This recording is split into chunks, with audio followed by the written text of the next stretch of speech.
Fleet Commander Vex Thara could not believe what she was seeing on her tactical display. The tiny green blips representing the human colony ship New Hope were still there, still moving, still somehow defying every law of physics she understood. "Sir," her communications officer, Ziltok, turned his four-eyed head toward her with what could only be described as bewilderment. "The humans are laughing." "Laughing?" Vex Thara's mandibles clicked in irritation.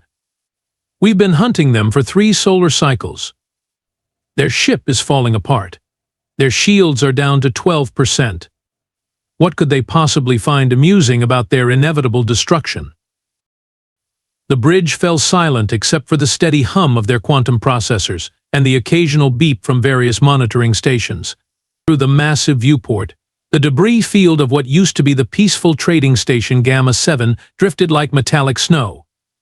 The Keth'mori battle fleet had arrived expecting easy prey, a small human research outpost with minimal defenses. What they found instead was, well, this. "Play the transmission," Vex Thara commanded, her voice carrying that special tone reserved for moments when the universe seemed determined to make no sense whatsoever.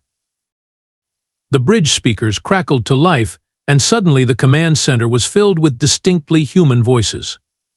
The translator worked overtime to convert their bizarre vocal patterns into something resembling civilized communication. "Hey Jake, you see that big ugly ship with all the spikes? The one that looks like someone threw a porcupine at a spaceship? Which one, Tommy? There's like 50 of them out there. The really big one, front and center. I bet you 20 credits I can make it spin like a top. You're on, you maniac." Vex Thara felt her secondary stomach clench. These creatures were making wagers while facing annihilation. Her tactical officer, a usually composed Keth'mori named Daklon, looked up from his console with an expression that suggested he was reconsidering his career choices. Commander, Daklon's voice had that carefully controlled quality that suggested barely contained panic. "Their ship just ejected something. Multiple somethings, actually. Torpedoes? Missiles? Some kind of exotic weapon we haven't encountered before?" Daklon stared at his readings, his compound eyes reflecting the display lights. "Garbage, sir. They're throwing garbage at us." The entire bridge crew turned to look at their commander. Vex Thara had led successful campaigns against 17 different species across 4 galactic sectors. She had studied human behavior for months before this mission. She had read their historical records, analyzed their military tactics, prepared for their legendary unpredictability. Nowhere in any of those files had anyone mentioned that humans might respond to superior firepower by literally throwing trash. "Garbage," she repeated slowly, as if saying the word carefully enough might make it make sense. "Food containers, mostly. Some kind of pressurized beverage cans. What appears to be, is that a shoe?" On the main view screen they could see the steady stream of debris flowing from the human ship. It wasn't random either, there was a pattern to it. A calculated trajectory that spoke of someone who understood orbital mechanics far better than anyone throwing garbage had any right to. "Sir," the communications officer spoke up again, his voice now carrying a note of what might have been admiration. "They're still talking. Put them through." The human voices returned, now joined by what sounded like several others. The translations came through with that slightly mechanical quality that made everything sound vaguely ominous, even when the content was apparently mundane. "Maria, hand me that wrench. The big one. We're in the middle of a space battle, Rex. This might not be the best time for repairs. Trust me on this one. And somebody find me that box of ball bearings from the machine shop." "The ball bearings? Rex, what are you planning?" "Something stupid. Something brilliant. Possibly both." Vex Thara's second-in-command, a scarred veteran named Torgash, leaned closer to her command chair. His voice carried the weight of someone who had seen too many battles and was beginning to suspect this one might be his strangest. "Commander, should we proceed with the final assault?" Their shields won't hold much longer. Wait. Vexthara held up one clawed hand. Something about this situation felt wrong in a way that had nothing to do with military protocol and everything to do with the survival instincts that had kept her alive through 2 decades of warfare. I want to see what they're planning. Mom. Sir, with respect, they're planning to die. What else could they possibly do? We outnumber them 50 to 1. Our ships are faster, stronger, better armed. This is not a battle, it's target practice. As if summoned by his words, proximity alarms began blaring across the bridge. Red lights flashed in patterns that indicated incoming objects, multiple vectors, high velocity. Evasive maneuvers. Vexthara barked, but it was too late. The garbage hit their forward shields like a meteor shower designed by someone with a particularly twisted sense of humor. Food containers exploded against the energy barriers, creating brilliant flashes that temporarily blinded their sensors. The beverage cans, it turned out, had been pressurized to dangerous levels and detonated like tiny bombs.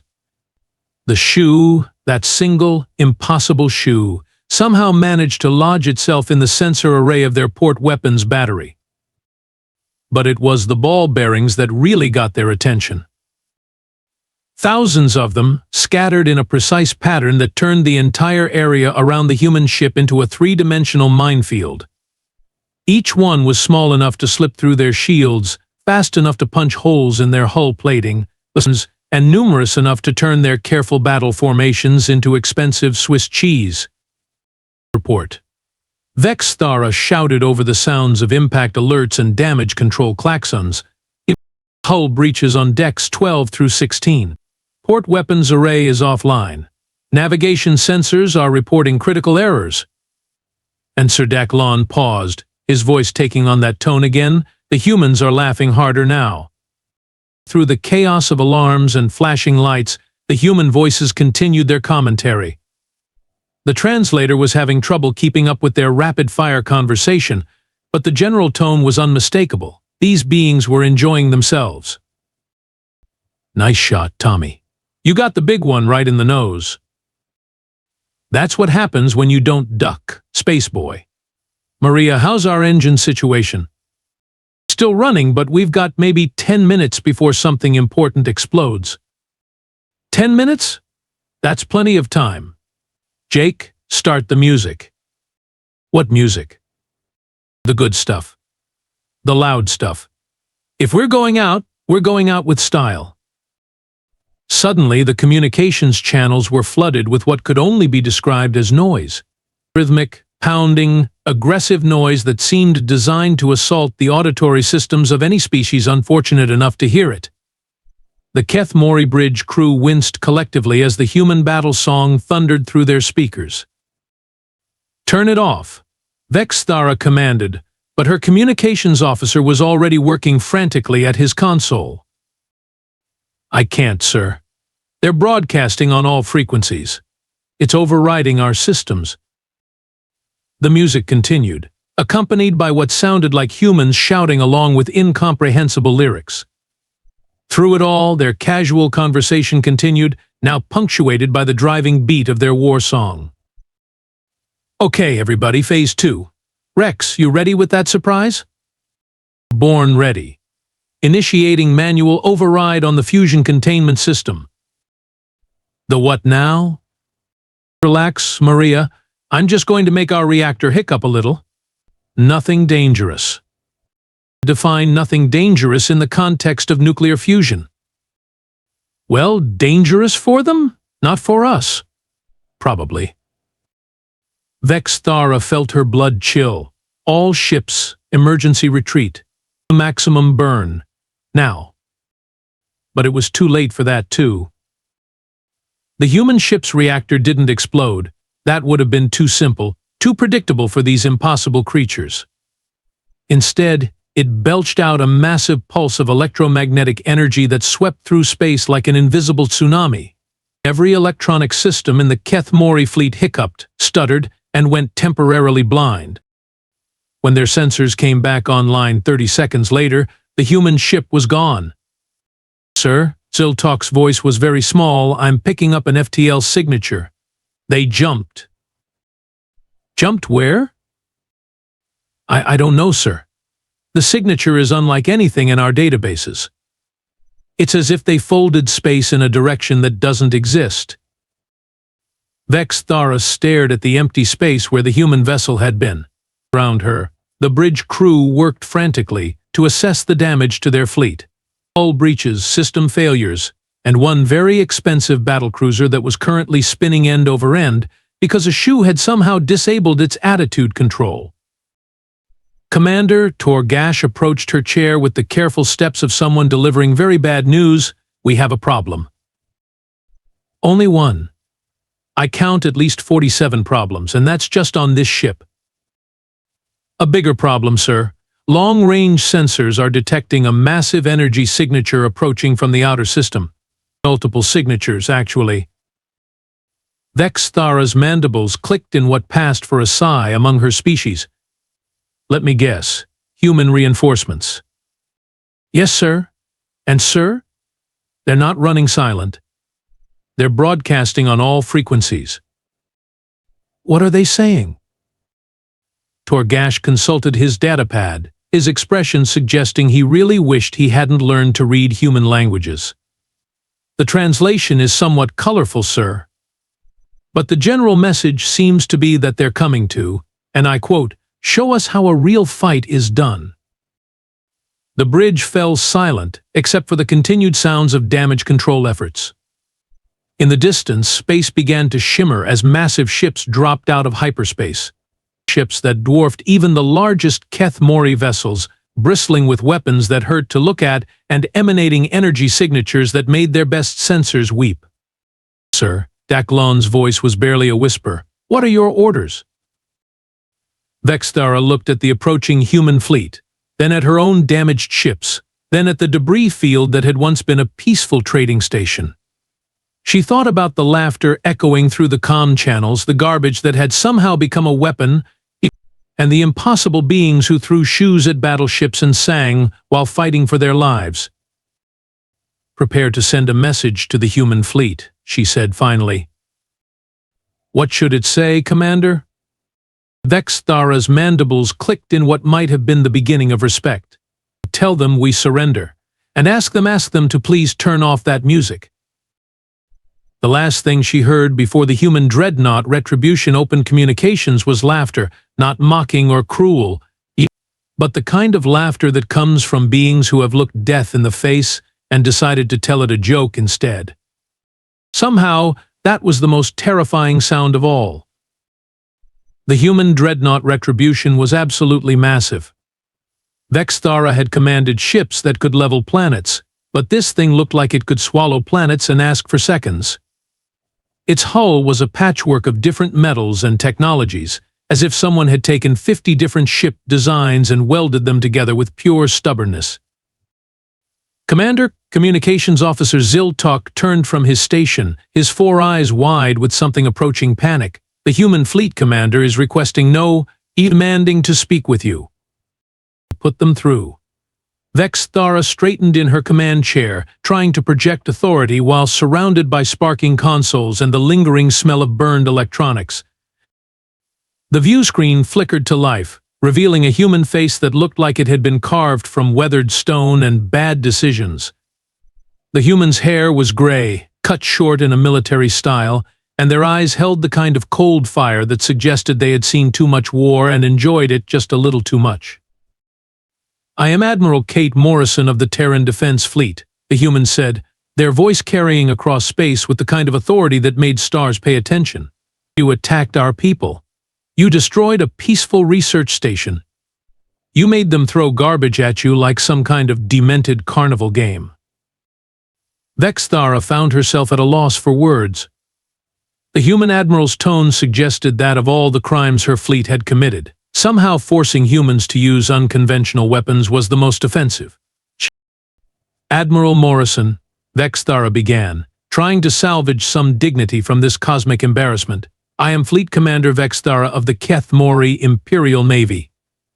We were acting under orders from the High Council to secure this Sector 4. I don't care.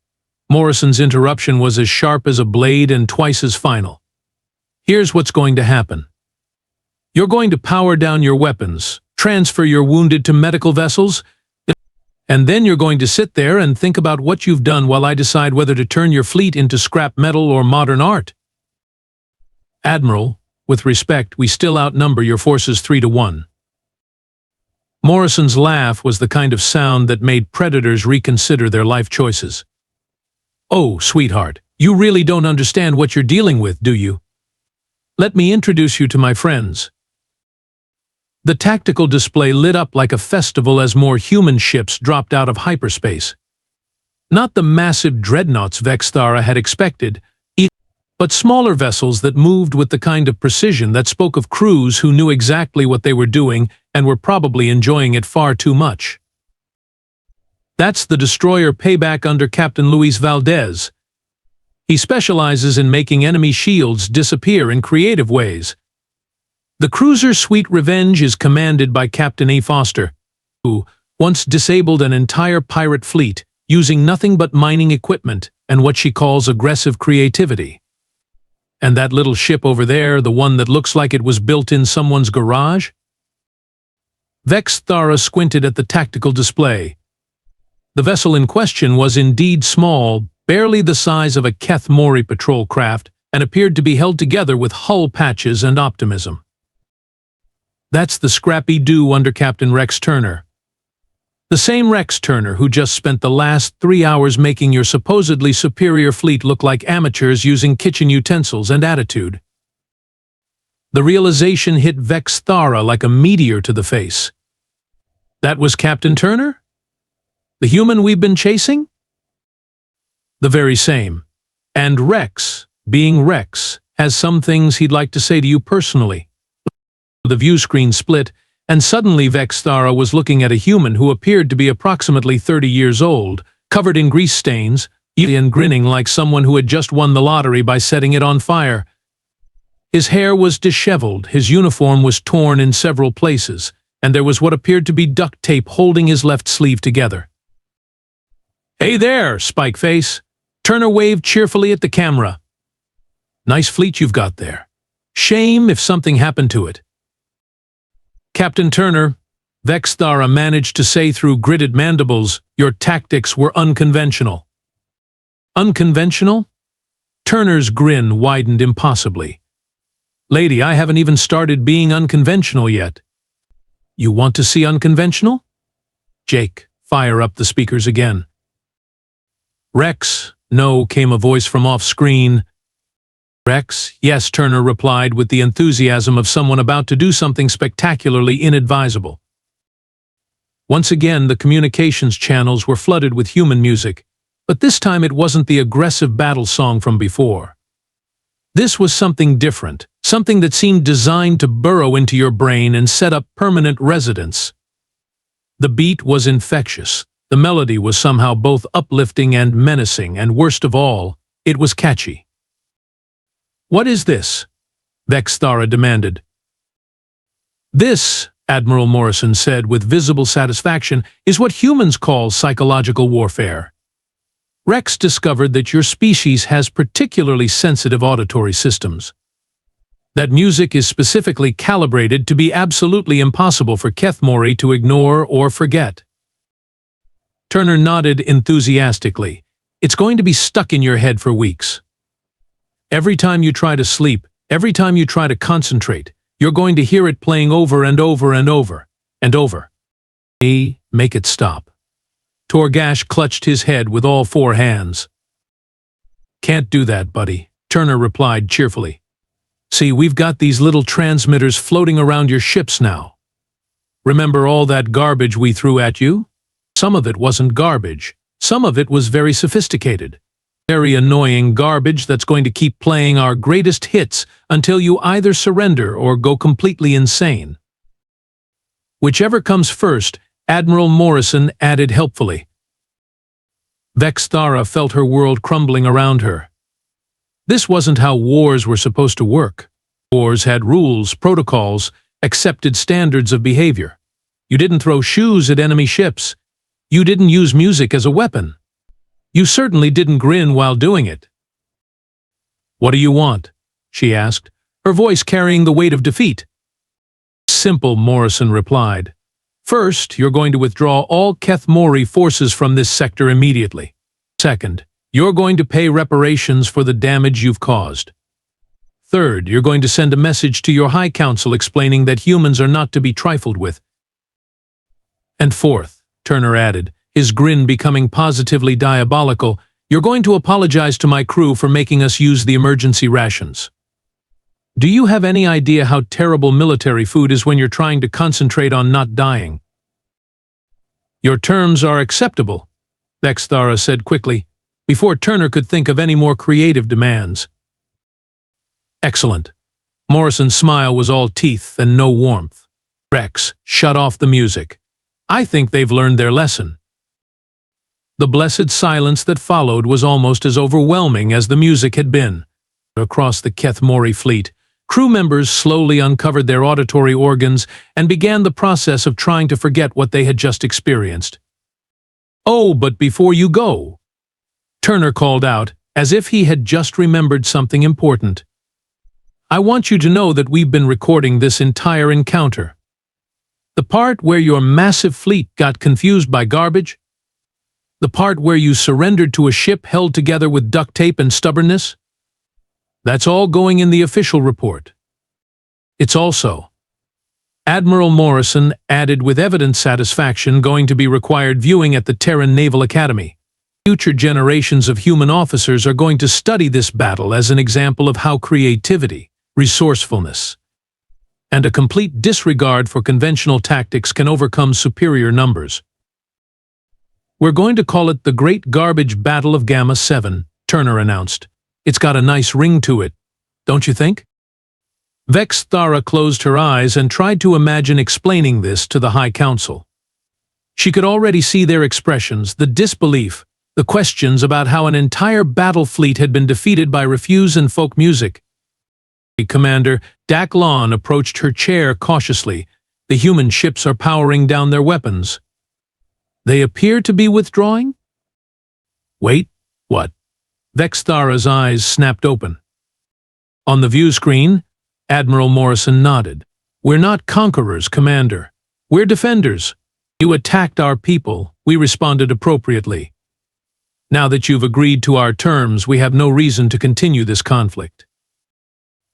But you could destroy us easily. Why show mercy? Morrison's expression softened slightly, because that's not who we are. Humans fight when we have to, and we fight to win. But we don't fight for the sake of fighting. We protect what's ours, we help our friends, and we give our enemies a chance to walk away and make better choices. Turner leaned forward, his grin fading into something more serious. Besides, war is expensive, and Maria keeps complaining about the grocery budget. Speaking of which, you're paying for the food containers we threw at you. Those were good rations. Of course, Vexthara replied automatically. And the ball bearings. Those came from the machine shop's inventory. Naturally. And the shoe. That was Jake's favorite shoe. Ah yes, the shoe. Great. Glad we could work this out like civilized beings. Turner's grin returned full force. Oh, and Commander? Next time you want to pick on someone smaller than you, maybe make sure they're not human first. We have a habit of surprising people. The transmission ended, leaving the Keth'mori bridge in silence except for the steady hum of life support systems and the occasional crackle from damaged electronics. Around them, the human fleet was indeed withdrawing, their ships disappearing into hyperspace with the same casual efficiency they had displayed throughout the entire encounter. Sir, Zil-Tok spoke carefully. What do we tell the High Council? Vexthara looked at the tactical display, where the debris from their victory continued to drift through space. Debris that included food containers, ball bearings, and one very expensive shoe that had somehow managed to disable a battlecruiser. We tell them the truth, she said finally. We tell them that humans are dangerous. Not because they're stronger or faster or more technologically advanced. They're dangerous because they're unpredictable, creative, and absolutely, completely insane. Should we recommend avoiding contact with their species? No. Vexthara turned to face her communications officer. We should recommend recruiting them. Anyone who can turn garbage into a weapon and music into psychological warfare is exactly the kind of ally we want on our side. In the distance, the last human ship executed a perfect hyperspace jump, disappearing into the void with a flash of exotic energy. But not before transmitting one final message on all frequencies, a message that would haunt the Keth'mori fleet for years to come. It was Turner's voice, cheerful and unrepentant. Thanks for playing. Same time next week? Vexthara buried her face in her hands and wondered if it was too late to change careers. Behind her, someone started humming the tune from the human psychological warfare broadcast.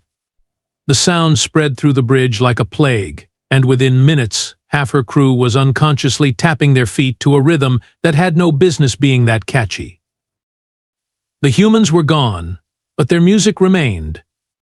And somehow, that felt like the most human thing of all.